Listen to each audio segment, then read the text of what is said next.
It was a quiet, ordinary day in the Galactic Concorde's communications center, far from any frontline conflict. A deep space monitoring station drifted in the silence of the outer system, watching over uninhabited sectors, tracking distant signals, and maintaining a passive role in the vast galaxy. The humans had just begun to explore the deeper reaches of space, their colonies scattered like seeds across a barren garden. They were young, their technology primitive compared to the older, more advanced species that governed the galaxy, but the Concorde had given them a chance. They were allowed to exist and grow, so long as they stayed out of trouble. Then the signal came. At first it was just a faint blip, no different from a usual background noise in space. But the experienced analysts at the station noticed something odd. The message was different from anything they'd received before. The frequency was erratic, almost desperate. The words, though broken and incomplete, were unmistakable. Unknown hostile fleet. Planetary defenses overwhelmed. Requesting immediate assistance. The message wasn't coded. It wasn't encrypted. It was a distress call, straight from the heart of a human colony. It was also something the Concorde hadn't expected. No one had ever considered that humanity would send out a plea for help, much less a message this urgent.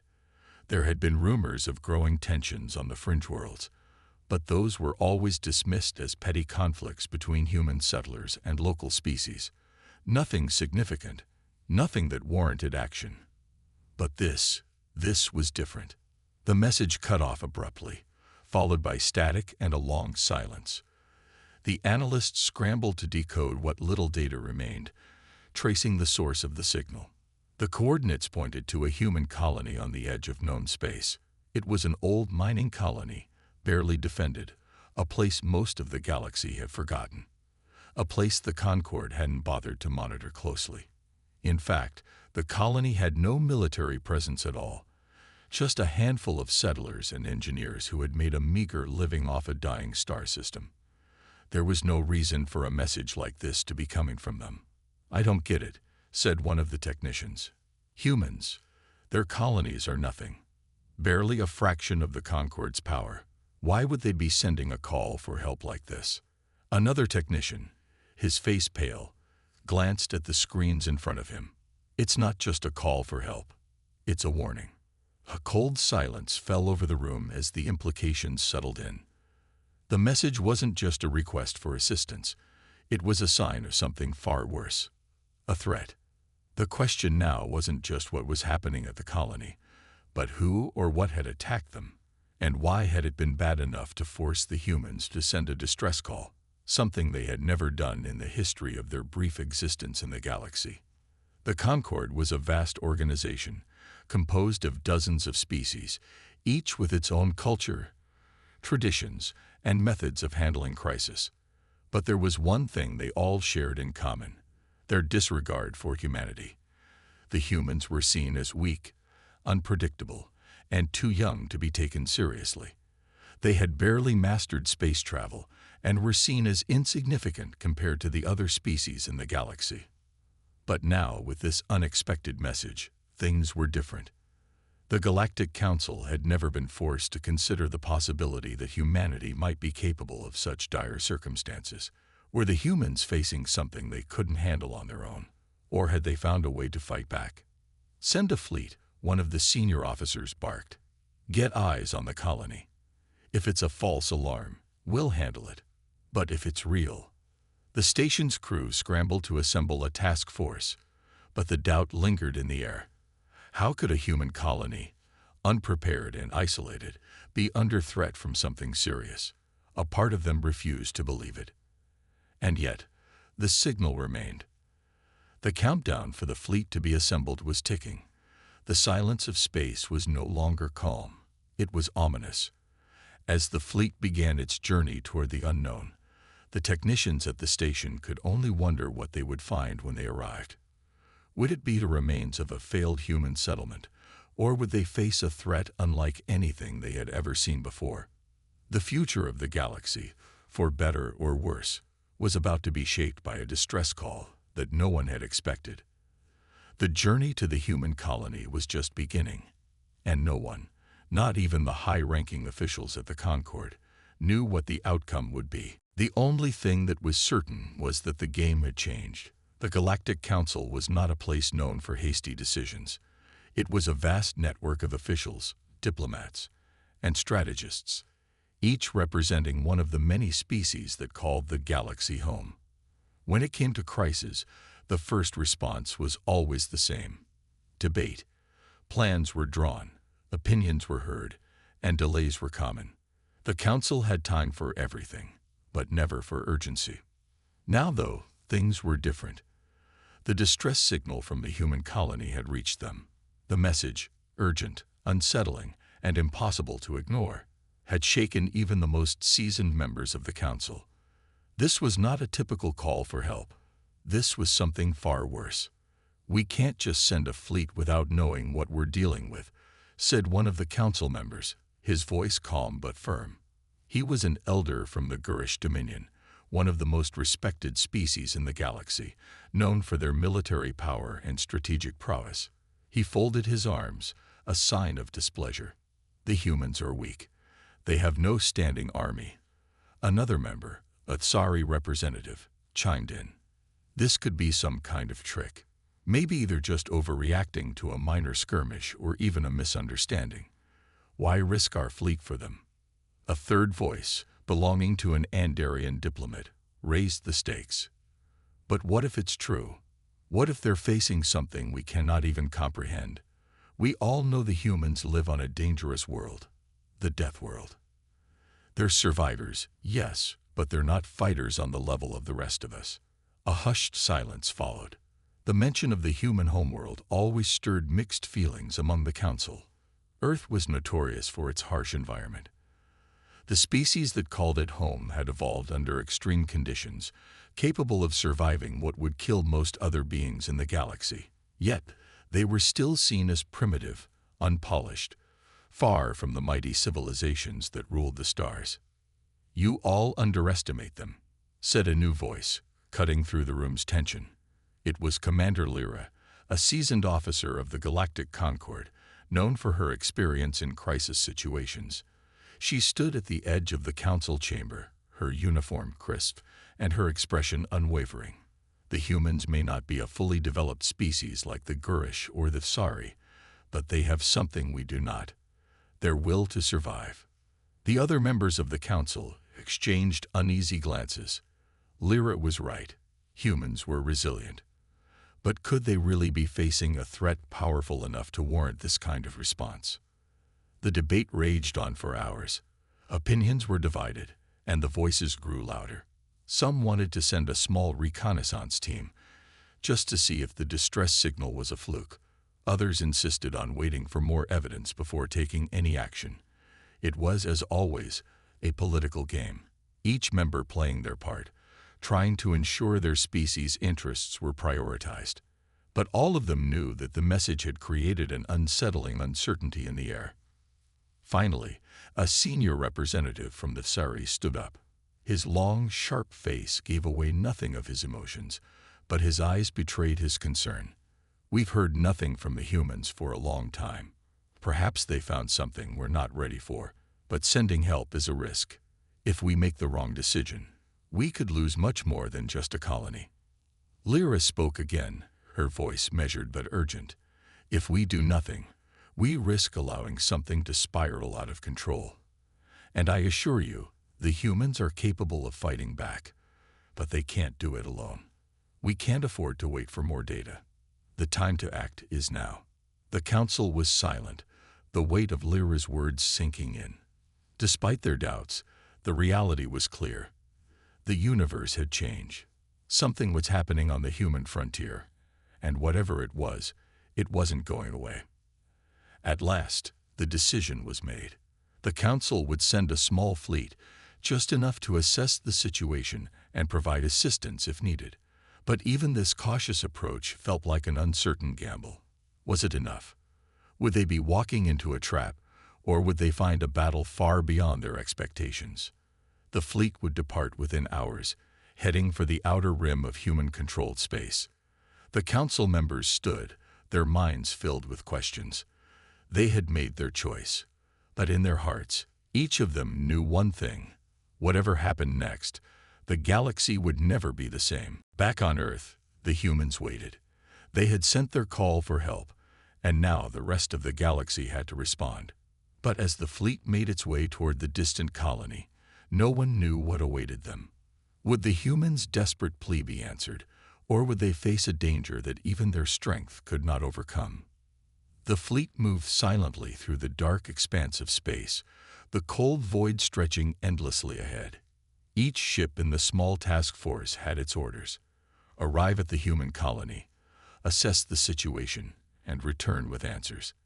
But as the distance between them and the distant human colony shrank, the officers aboard the lead vessel, Vigilance, couldn't shake the feeling that something was terribly wrong.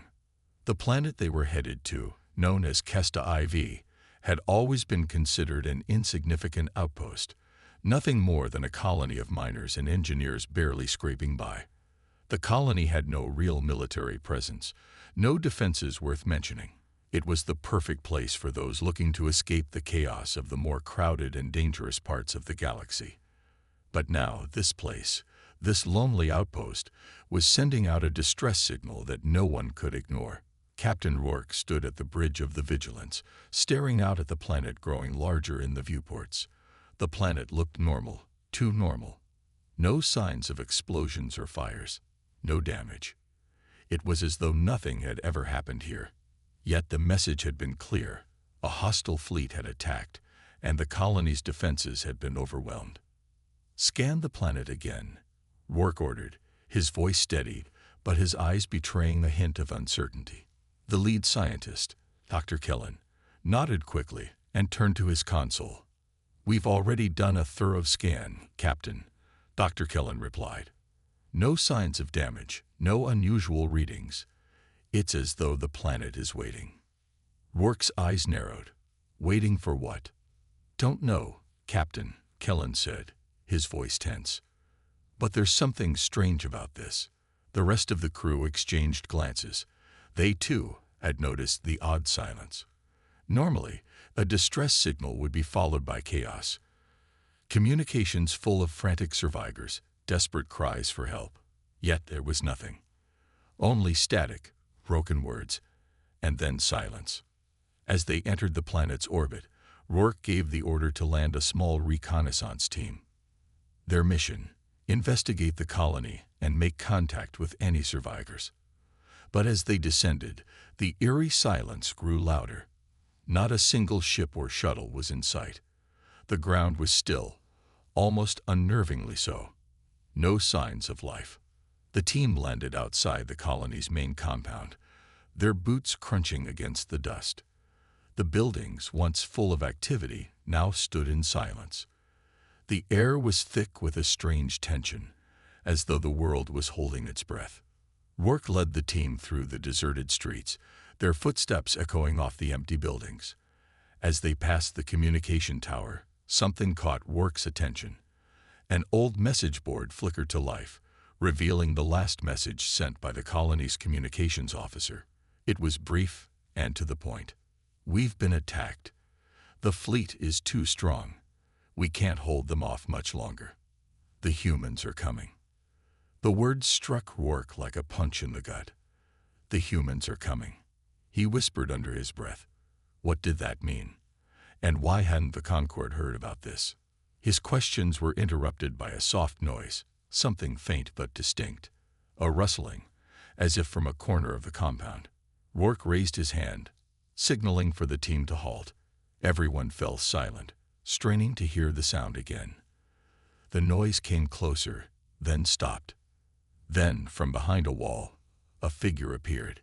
It was a human, dressed in heavy military gear, her face hard and focused. She didn't seem surprised to see the team. In fact, she seemed almost relieved. "You're not supposed to be here," the woman said, her voice low but steady. She had the air of someone who'd seen too much, someone who had been through a battle and come out the other side with a hardened spirit. "But you're here now, and I guess we don't have time to explain." Rourke stepped forward cautiously. "Who are you? What happened here?" "My name's Captain Lana. "I'm in charge of the defense here," she said, "and we fought off an invasion. But we're not done. Not by a long shot. The enemy might be gone for now, but something worse is coming." "What are you talking about?" Rourke asked, his concern growing. "The fleet that attacked us was just a distraction. The real threat is still out there," Captain Lana continued. "You need to understand, there's something beyond us, beyond anything the galaxy has ever seen, and it's hunting us down, one by one." Rourke's mind raced. The humans had survived, but they had seen something that the Concorde wasn't prepared for. The silence of the planet, the lack of communication, it wasn't a sign of weakness, it was a warning. "We didn't send a distress signal because we were afraid," Captain Lana said, her voice cold. "We sent it because we knew if we didn't, the rest of you would never be ready. You need to get your fleets ready. The war has just begun." The chill in the air wasn't just from the cold winds of Kesta IV. It was the realization that the humans knew something the rest of the galaxy didn't. Something terrifying. Captain Rourke stood still as Captain Lana's words echoed in his mind. The war had only begun. A fleet of invaders had already attacked the human colony and been repelled. But now, the real enemy was still out there, lurking in the deep corners of space. The air around them seemed heavier, as if the entire planet was holding its breath.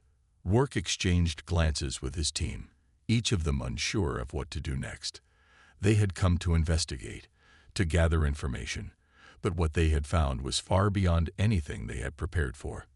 "Are you telling us the whole galaxy is at risk?" Rourke asked, his voice low, a sense of urgency creeping in. Captain Lana nodded grimly. "The fleet that attacked was nothing compared to what's coming. These invaders, the ones we fought, were just the beginning. The real threat is worse, much worse. We barely survived the first wave, but we know more are coming, and they won't stop." Rourke's mind raced. The Concorde had always seen humanity as a young and fragile species, barely able to hold their own in the vastness of space. The idea that they were facing a threat capable of sending waves of invaders to their door seemed absurd. Yet the fear in Lana's eyes, the certainty in her voice, couldn't be ignored. "Who are they?" "These invaders," one of Rourke's officers asked, his voice hesitant. "They're called the Kryn," Captain Lana said, her eyes hard. "They are an ancient race, a group of biomechanical creatures with one goal: to assimilate entire civilizations. They'd been around for thousands of years, but until recently, they'd been hidden in the shadows. We were their first real target, and they've been watching us ever since." The name sent a chill down Rourke's spine.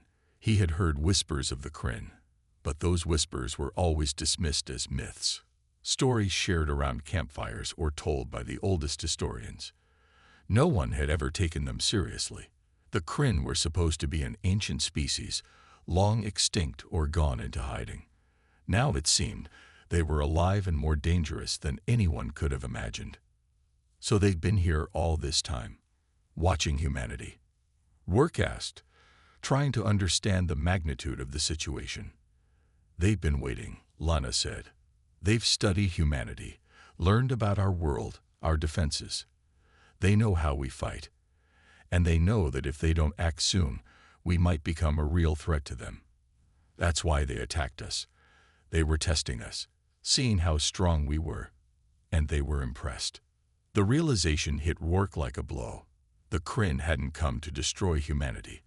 They had come to test humanity. And in doing so, they had stirred something deep within the human race. What the Kryn didn't know was that they had made a grave mistake. "We've survived because we're not like the others in this galaxy," Lana continued. "We come from a death world.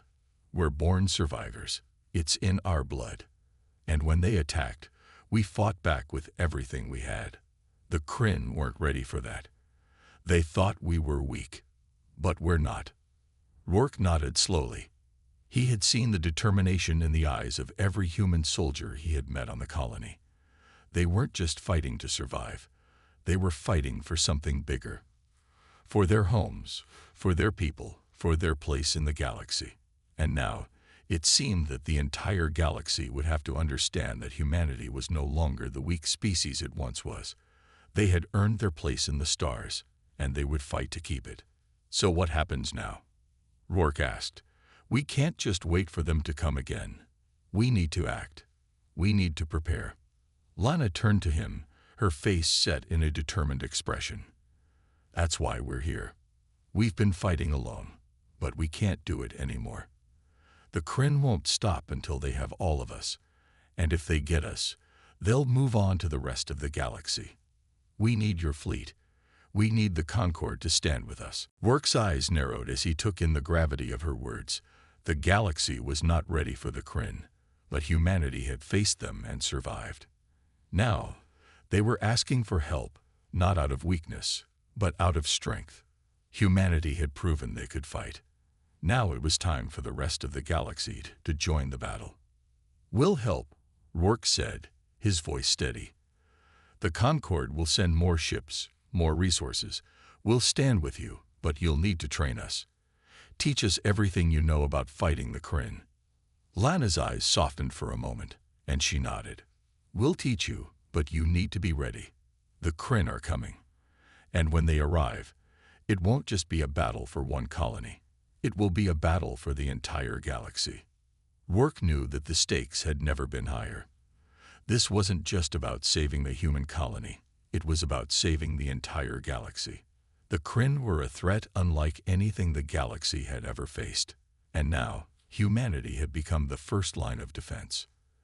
As the team prepared to return to their ships, Rourke couldn't help but feel a sense of awe. The human race, once dismissed as weak and unimportant, was now standing at the forefront of a galactic battle. And somehow, deep down, he knew that humanity's fight was just beginning.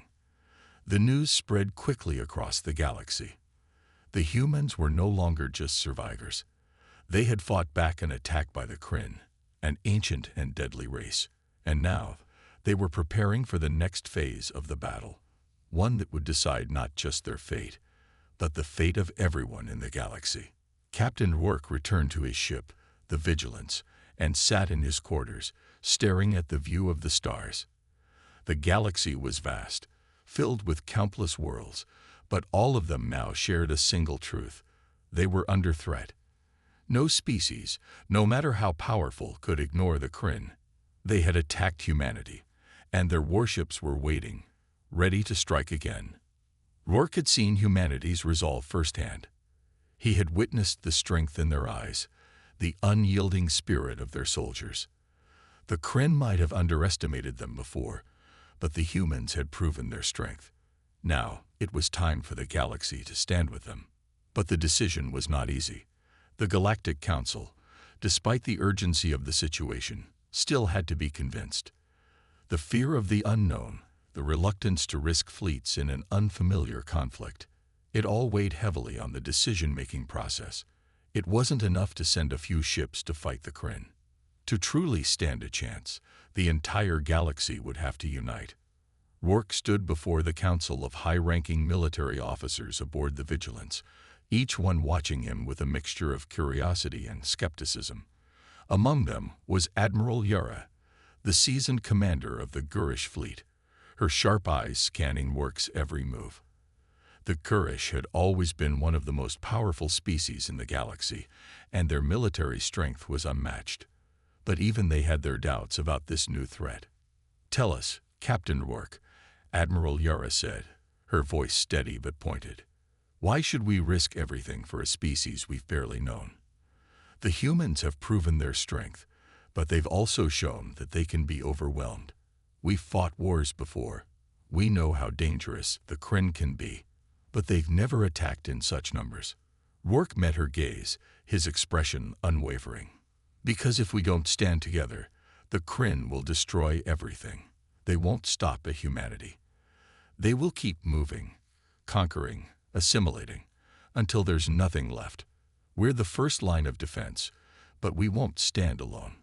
This is our fight, yours, mine, and every species in the galaxy. The Kryn won't care who you are or where you come from. They will come for us all." The room was silent for a moment as the weight of his words settled in. No one spoke. The officers exchanged uneasy glances. They all knew that Rourke was right. The Kryn were a threat that couldn't be ignored. But would they be able to unite against such a powerful enemy? Admiral Yara broke the silence. You have a point, Captain. But the humans, they've only just proven themselves capable of handling this threat. How can we trust that they'll be able to keep up in a real war? We don't have a choice, Rourke said firmly. We can't wait until they're overrun again. We need to act now, before it's too late. The Kryn are coming, and when they do, they won't just be a threat to one colony. They'll be a threat to every world, every species, every system in our galaxy. Another officer, General Jorik of the Tsari, stood up. He was tall and imposing, his blue skin gleaming under the ship's lights. And you think the humans can lead us? Do you think they're ready to command a fleet that could change the tide of this war? Rourke didn't hesitate. I think they're more than ready. The humans have something we don't have. They have the will to fight. They've survived the impossible, and now they're asking us to join them. We'll fight side by side, as allies, as equals. It's the only way we'll win this. There was another pause as the officers considered his words. Finally, Admiral Yara spoke again, her voice quieter but filled with determination. You've convinced me, Captain. We'll support you. The Gurish fleet will join the humans in this fight, but we need to act quickly. The Kryn could strike at any moment. Rourke nodded. We'll need every ship, every soldier, every ally we can get. It's time for the galaxy to unite. In the days that followed, the fleets began to assemble. Ships of every size and shape, from the sleek cruisers of the Tsari to the heavy warships of the Gurish, began to gather at the designated meeting point. The humans, led by Captain Lana and her crew, were already preparing their forces, ready to stand alongside their new allies. As Rourke stood on the bridge of the Vigilance, watching the fleet come together, he felt a sense of hope rising within him. This was more than just a battle. It was a new beginning, a chance for the galaxy to fight together, to stand united against a common enemy. The Kryn might be powerful, but they had never faced an alliance like this before. The fleets were ready. The battle was coming.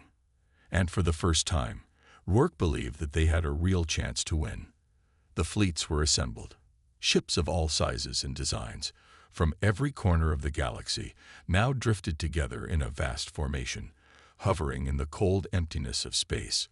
The Vigilance sat at the center, flanked by the imposing warships of the Gurish and the sleek cruisers of the Tsari. Around them, humanity's ships, those that had survived the previous Kryn attack, were positioned, ready for what would be their first true test in the coming battle. Captain Rourke stood on the bridge of the Vigilance, his hands clasped behind his back as he looked out at the fleet. The enormity of what they were about to face weighed on him. They were not just preparing to defend a single colony or even a single system. They were about to confront an enemy that could destroy everything. And yet, as the human, Tsari, and Gurish ships lined up together, he felt a small flicker of hope. They had come together. The galaxy's species, all of them different, but united for one purpose, to fight the Kryn.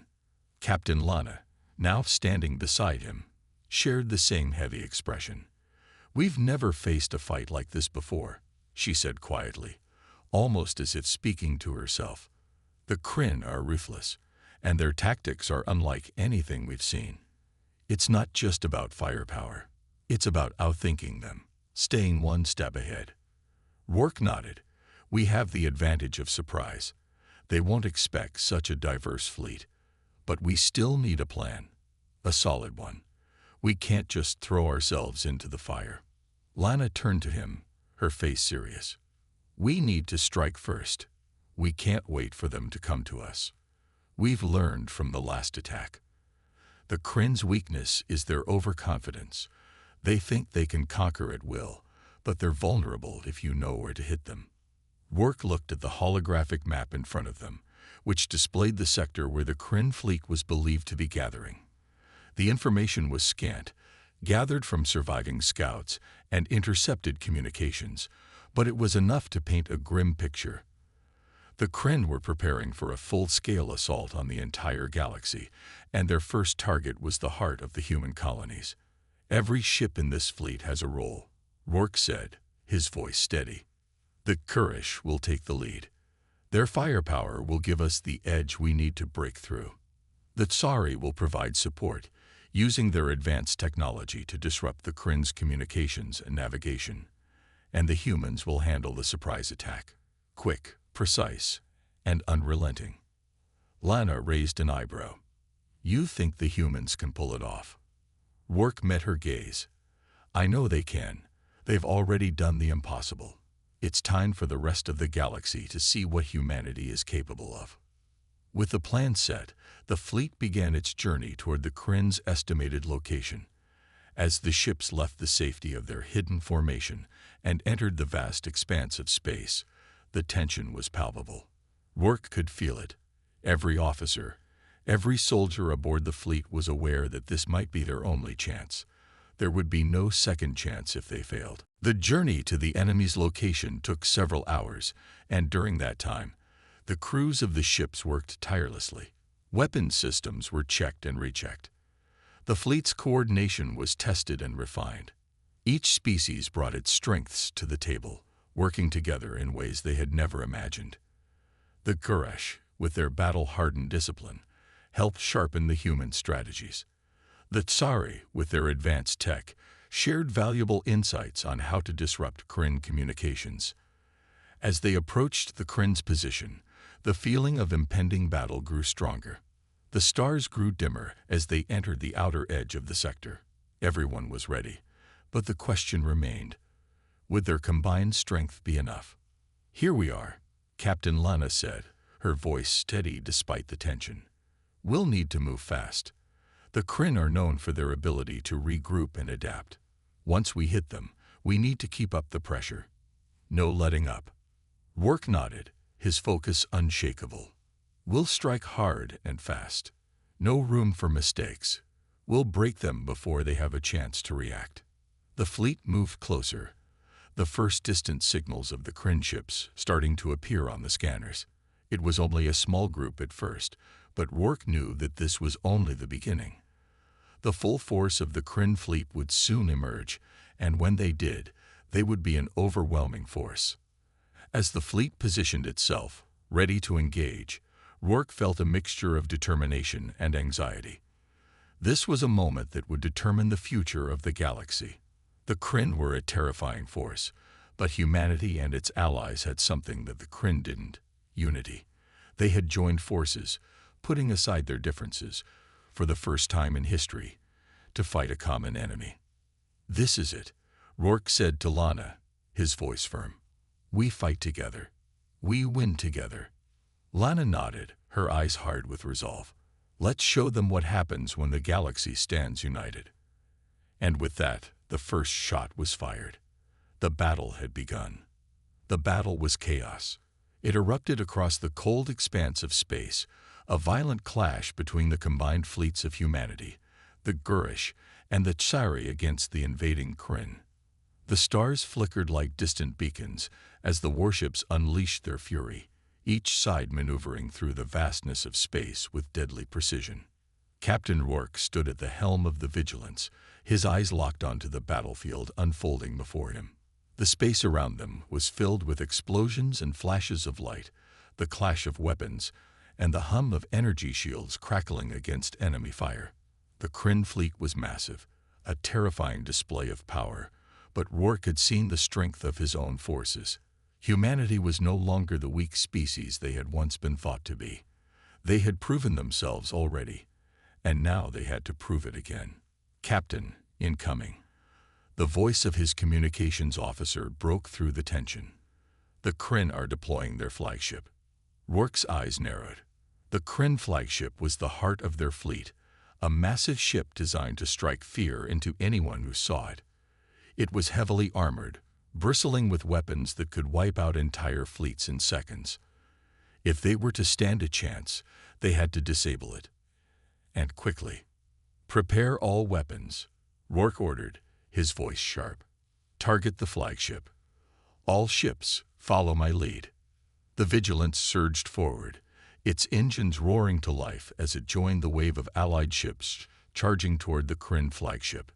The Gurish warships led the charge, their sheer firepower opening the way for the smaller, more agile human and Sari ships to weave through the battlefield, dodging incoming fire while launching precision strikes.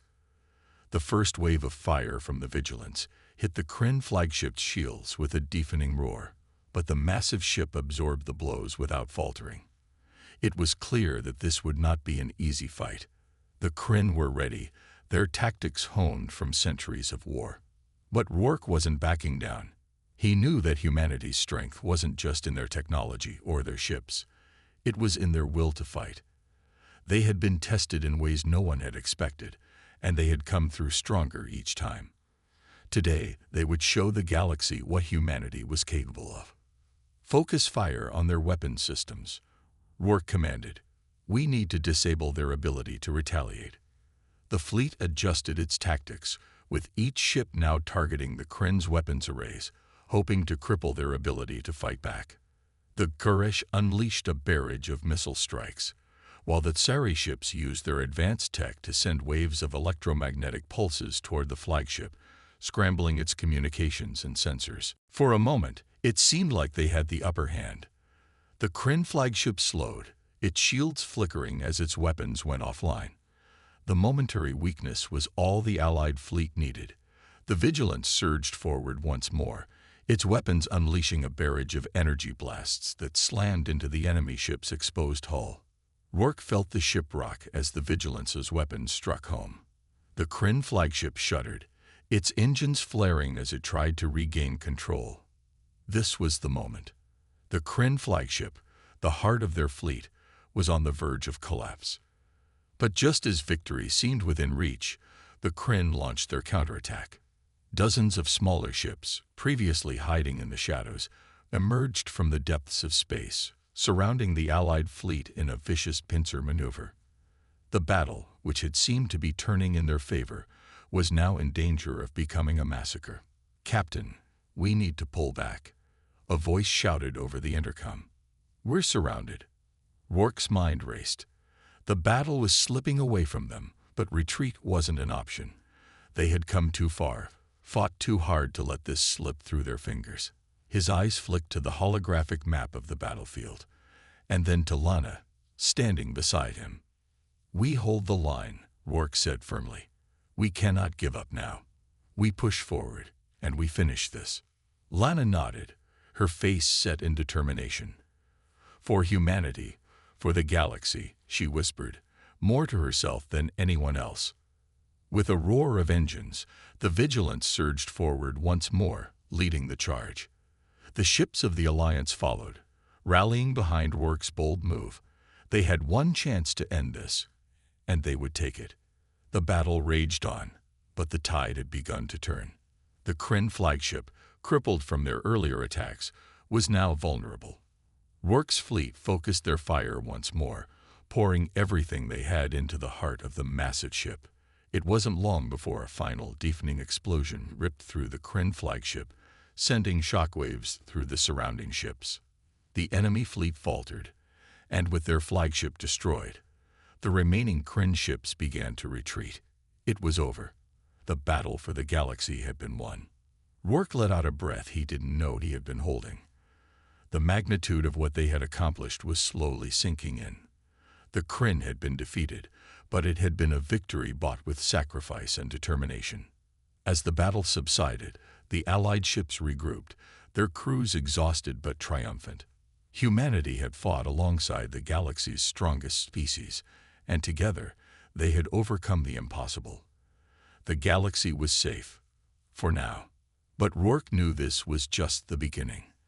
The Kryn were not the only threat out there, and humanity's place in the stars, once uncertain, was now undeniable. "We've won this battle," Rourke said quietly to Lana, his voice filled with pride. "But there's more to come, and we'll be ready." The galaxy had just witnessed the birth of a new era, one where humanity was no longer just a survivor.